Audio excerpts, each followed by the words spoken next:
We got them together, ladies and gentlemen. Right. All Success. right. This is the only more anticipated reunion harder to get this year was Oasis. Other than that, we got him, ladies and gentlemen. Russell Carter, festival producer, manager extraordinaire, and Jennifer Steele, executive director for the Cultural Arts Alliance of Walton County. Welcome, guys. Thank you. It's so Good good. to see you, Jamie. I know it's so good to see you guys. Obviously, the rock stars behind the 30A Songwriters Festival, one of our favorites of the year. Truly, like one of the ones that everyone talks about and holds the dates because it's just a magical time. This year is January 16th through the 19th, and tickets are available at 30asongwritersfestival.com. But yeah, I mean, Russell, let me start with this because I know all the work that's happening right now, months, a couple months before, weeks maybe. What is your favorite place on 30A to go simply just relax like the days after? I'm so curious. Like once it passes, like what do you do? Historically, we've gone to Seaside and hung out at the amphitheater after the Monday shows, or I guess on Tuesday, even at this point. Um, just, yeah, quiet descends on the area again very quickly after the festival. Right. Uh, Last year we had a snowstorm, so we made snowmen in our yards. That was the most bizarre day after Yeah, imaginable. People sure. were walking on the beach and it was covered in snow instead of sand. I mean, it was a true phenomenon last year. I A lot remember of the fun. photos. Yeah. Yeah. What about you, Jen? Do you just like go and sleep for 3 days or like massage? Like what's your vibe the days after? I cry a little bit. No. Well, we normally do like a big family dinner on Monday night or with friends and family somewhere. Which is nice to have a toast and just kind of talk Sure. about our favorite memories for the weekend. Sometimes we try to get out of town, but usually there's a lot of wrap up to do that week. So we're still kind of So kind of working. churning. Yeah. Yeah. Yeah, for sure. But Jen, let me ask you this because, I mean, the smoothness of this festival, and this is the largest gathering of nationally recognized songwriters, like in one of the largest in the country, I think. But the smoothness is just impeccable. And it's such a large geographic area. I don't know how many venues, there's all sorts of logistics happening.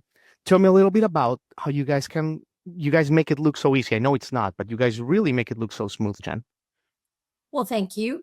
Yeah, we have usually between 25 and 30 to 35 venues, depending on the year and the venue availability size. It kind of adjusts a little bit every year. Hmm. But we have a solid team with the Cultural Arts Alliance. We have an event team, marketing, logistics, and then we work with Russell's office on all of that as well. The festival takes about 500 volunteers. So, we have a solid group of volunteers at every venue, led by a house manager and stage manager. We have a venue coordinator that kind of makes sure that everything's flowing smoothly throughout the weekend. And I mean, it does take a lot of planning and behind the scenes blood, sweat, and tears, but that's the goal, is for it to seem seamless. Yeah, yeah, for sure. For sure. And Russell, 30A seems to just get stronger and kind of more stable, while quite frankly, a lot of festivals, you know, m- they shut down, unfortunately, or they take years off, or, a lot of stuff like that. And 30A just kind of seems just chugging along and the reputations grow and it's just growing. What is the secret? What do you attribute this to, Russell?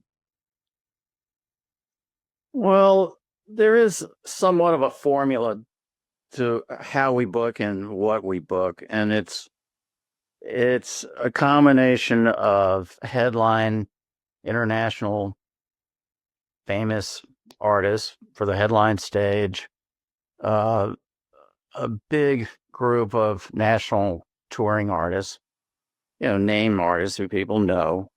Uh, we love to book new artists that are not even emerging yet, but are very talented and deserve a shot.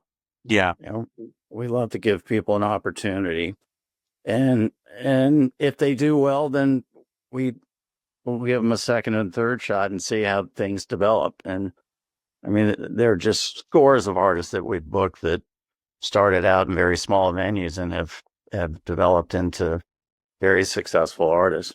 I mean, yeah, a couple that are opening on the main stage this year. Paul McDonald Paul McDonald.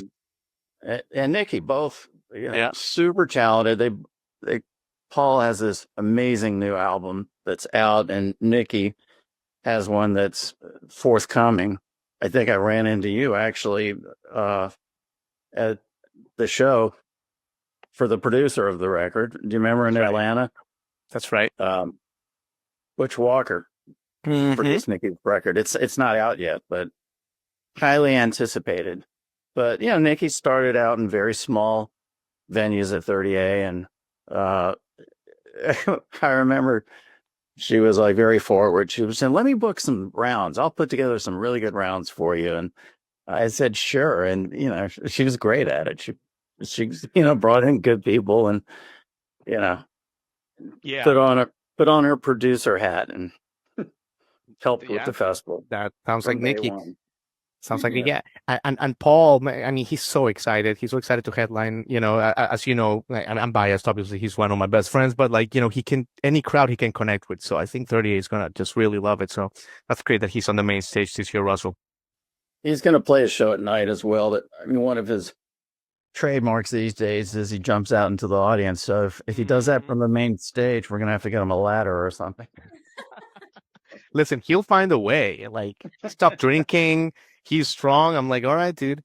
Oh, he has so much My stamina. God, I love it. By the way, acts this year, Mavis Staples, I'm with her, 10,000 Maniacs, like you said, Margot Price, Paul, Nikki Lane, and a whole slew of others. So you can't go wrong. Jen, let me ask you about this. Sprocket. Yeah, I'll told the Wet Sprocket also in the main stage. Yep. Yeah, it's phenomenal. Jen, let me ask you this because your background is fascinating. I mean, you have dedicated your entire career to the advancement of the arts. I mean, we could spend the entire hour just talking about all the stuff you've done, not just for music, but all sorts of arts. It's wonderful. Tell me a little bit, Jen, about were you always as a little girl, little Jen, growing up, fascinated by the arts? Where did this begin? It's really, really something. Well, thanks. Yeah, it's been kind of a lifelong love. Obviously didn't know that it would be my career, but always involved in theater and music and choir, and majored in theater when I was in college. Really got hooked on the arts management side of it, and as much as I love performing, I just knew that I was built for more of the management administrative side. And that I have literally worked in nonprofit art my entire career. So, Yeah. I've been with the Cultural Arts Alliance now for almost 18 years, and we've really, grown a lot in that time. We've produced a lot of new programs and had great collaborations with other nonprofits in our community. And the 30A Songwriters Festival has really been central to allowing us that growth because it is our biggest fundraiser for the organization. Yeah, for sure. That's great. So, Russell, besides the overall, attendance kind of metric, how do you guys measure the success of 30A? I imagine there's a bunch of deeper qualitative metrics that you guys kind of look back on and see how you guys did, no? Well, the biggest numbers are what do we do for the community? The mission of the Cultural Arts Alliance is to develop something other than, the beach, the bars, the hotels. The mission is to create a culture that's worth experiencing beyond just the resort element. I mean, the resorts are amazing, but the Cultural Arts Alliance has developed all kinds of events and functions and supported all kinds of art groups. And it makes it a destination for something special. And the Songwriters Festival is an incredible economic engine for the community. I mean, we have all kinds of sponsors that help us meet the financial needs of bringing in the artists and developing the production in all the various venues. And we turn a profit every year, and that money is donated. 100% of the net profits go to the Cultural Arts Alliance to finance their budget throughout the year, at least a part of the budget.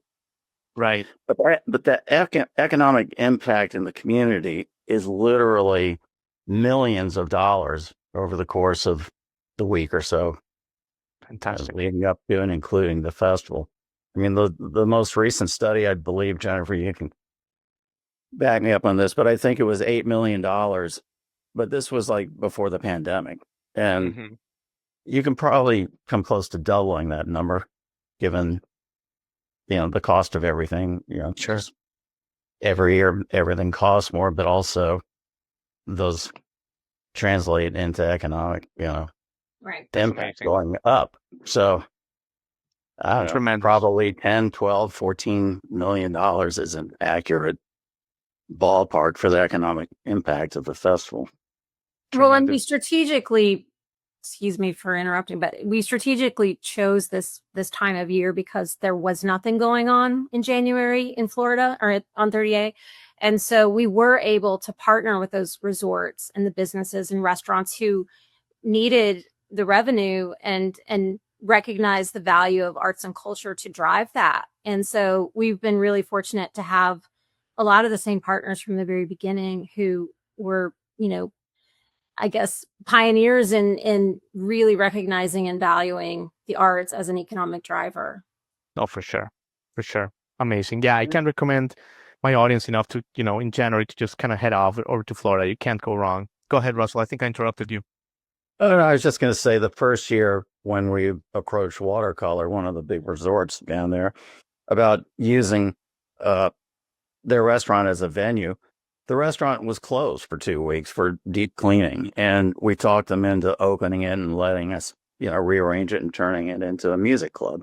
Sure. And I mean, it was packed every night. And the head of marketing for Watercolor grabbed us at the end and said, this is amazing. You got to keep doing it. And he just said off the top of his head, the income from this weekend is what we typically would make in the first couple of months of the year. Amazing. They really they didn't even plan on making very much money back in those days. Right. Wow. But now their hotel is sold out in advance. Every year. Sure. That place is packed every year. Yeah. I mean, people book it without knowing the lineup. There's that trust in you guys. And also the venues are so unique and different. Like last year you had the one that, Sister Maggie played in with the cars inside. Like it was like a car museum. Yeah. Then you have others that are like a dive bar. You have one Khalees or whatever that looks like you're like in the Greek islands or something. It's amazing, It's tremendous. Yeah. Wow. Amazing. Well, Jen, let me love you guys with this because I know you guys have a lot to do and you guys are in the home stretch here. Jen, you look like a music tastemaker. What are end of the year lists are coming up? Why don't you tell us what are some of the favorite records you heard this year? Oh gosh. Well, I'll tell you that I am really looking forward to I'm With Her at the festival because I've been listening to them all year. I listened to the artist individually already, but I'm hoping that I can have some time at the festival to sit and listen to their set. Oh gosh, this is hard. Russell and my son are to their chagrin. I'm really enjoying Taylor Swift's new record. Okay. Yeah, fair. God, there's so much. I'm on the spot. No worries. You can always get that. But yeah, I'm With Her's record was tremendous. I mean, what a year they've had, and so yeah, and nominated for 3 Grammy Awards. And like Mavis was nominated. Margot. So I guess like here is really going to be. There are a lot of artists who really speak to me currently, but also, during my formative years of. Toad the Wet Sprocket and 10,000 Maniacs. 10,000 Maniacs. Amazing. Yeah. It's going to be just a phenomenal weekend. Phenomenal. Well, thank you guys so much for your time. Russell, appreciate you making it work. And, it was great seeing you in Atlanta there. And Jen, thanks for always the great vibes. And we can't wait. It's going to be here before we know it. Thanks, Jamie. We look forward to seeing you. Bye, guys. Bye. Thank you for tuning in. Click here to subscribe and get the latest from the show, including exclusive behind-the-scenes footage and once-in-a-lifetime performances. And as always, thank you for making Jrodconcerts Media part of your day.